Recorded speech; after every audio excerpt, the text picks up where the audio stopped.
Hey Vintage Dolls, it's Emelyne. So I just wanted first of all to thank you guys for being so sweet on my last video. Basically, I tested out being a 1950s housewife for 24 hours and it was so much fun. You guys really want me to make a part 2 and make it like super extra. So I definitely think I'm gonna try to do that next week and hopefully post it then. So before we get into today's video, I wanted to ask you guys a quick question. Today I was supposed to post a video on how I lighten my hair naturally. But when I was filming the 1950s housewife video, I needed more footage on my camera. I thought I imported the hair footage and I totally didn't, so I ended up deleting it by accident, and I haven't had time to refilm it because I just came home from teaching cupcake classes, so I only had time to just film something super quick. So I'm not sure if that's a video you guys really want to see. On Snapchat, everyone was asking me, but there should be, I don't know on which side, there's gonna be a poll on one of these corners here, and just answer yes or no if you guys want to see the video. If you guys really want to see it, I will of course refilm it for you guys, but if it's something you guys really don't care about, I can just show everyone on Snapchat. After all that rambling, today's video is one of my most asked questions, and that is where I get all my vintage stuff, where do I go vintage shopping, and basically that's it. So I'm going to show you guys today all the different places I go. I'm going to show you guys internet places. I will show you guys some places online. Wait, that's the same thing as internet. What? You guys, I just taught cupcake class for 4 hours to like 9 screaming kids. So I'm probably going to be very like out of it in this video because my brain is already not functioning right. So I'm also going to show you guys some stores that I go to and some places around your town so you guys can go to find some vintage things. So if you guys are new to my channel, then be sure to subscribe to become a vintage doll. And if you guys want to learn where I got everything from, then just keep watching. So first and foremost, the first and easiest place in my mind to buy some vintage items, no matter where you're from in the world, is Etsy. Etsy is great for buying vintage things. The only issue with Etsy is that it can get a little bit pricey. A lot of the times people like hike up their prices on things, but I'm gonna open up my own Etsy shop. I've been wanting to do it for so long. I have so many vintage things I just don't need anymore in the house.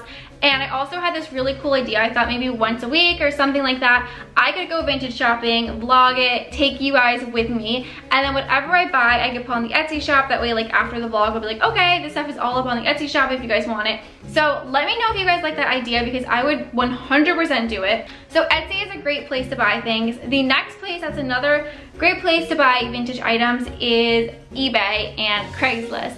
Now personally, I don't really buy things from these places, but they do have really good things. I get a lot of questions about my record player, which I'll definitely do another video on because I got a new, well it's old, but a new old record player, and I keep getting so many questions, but I have seen them on eBay before and also on Craigslist, so it's definitely a good spot.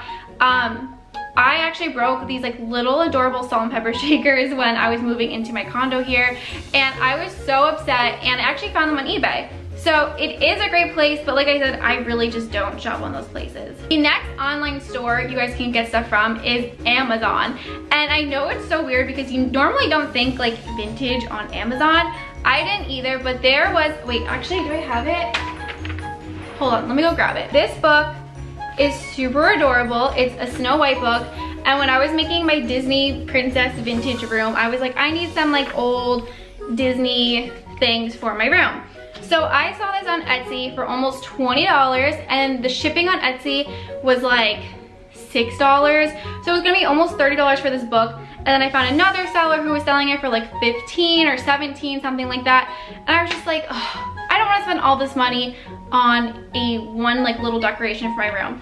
So I was like, let me just like copy and paste this into Amazon. Oh my gosh, this was $1.89 on Amazon, and the shipping was $3.99. Amazon has been amazing. Like ever since then, I've been just searching things on Amazon, and like everything I've been wanting pops up, and it's so inexpensive. Like it's really good. Most of the vintage stuff isn't gonna be on Prime, so you will have to pay shipping, but like I said, it's only $3.99 and it's not bad at all. The next places that like I'm gonna list are things that you guys should look up on the internet, just around your town. So the next type of thing you guys can go to are estate sales. Estate sales are so good. Basically what happens is most of the time, like someone is like, you know, in their late 90s, they pass, they have a house filled with like antique, vintage items, and the people who are left with it are just like, I don't like this. A lot of times they don't really understand like that it's like really valuable stuff, and they're just like, I don't want it. So basically what they do is they take everything out of the house that they want, and whatever they don't want, they leave in the house. And you just get to go through the house. You literally get to open up cabinets, drawers, whatever, and just buy whatever you want. And sometimes these can be a little bit pricey, but most of the time, like I said, people don't really know like what their mom or dad or grandma, whoever passed, like really like left behind, like the value of it. So a lot of times you can buy stuff really cheap. Like I bought another record. I bought the Frank Sinatra one there for $1. And I mean, a lot of this stuff is really, really adorable, and I don't know, it's just a really good place to buy stuff. And going along with that, of course, there's yard sales, garage sales, and church sales.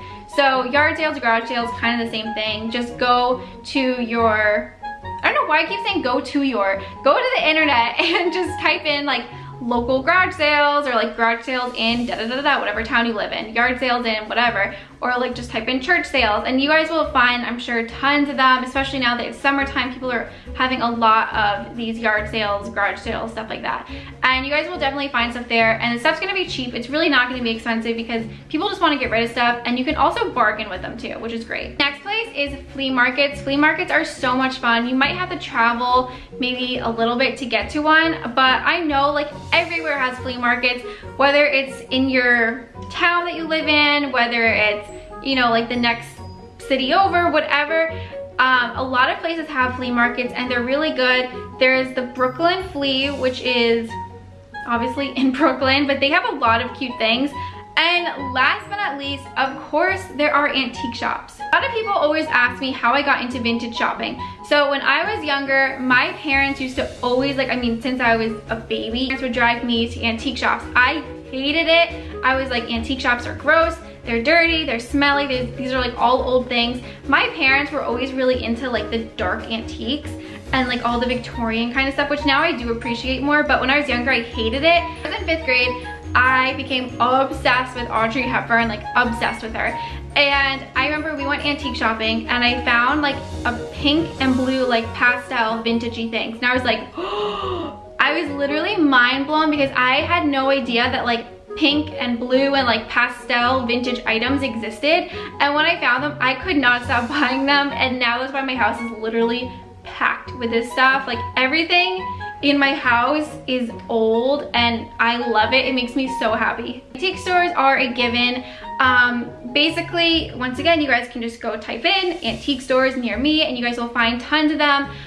Some antique stores can be kind of pricey, and they'll be really expensive. You can, depending on the place, you can try to like bring down the price a little, or like if you say like, hey, I have 5 items, like what's the best you could do, they will do that. Some places just like automatically do that. I know I feel like awkward when I do that, but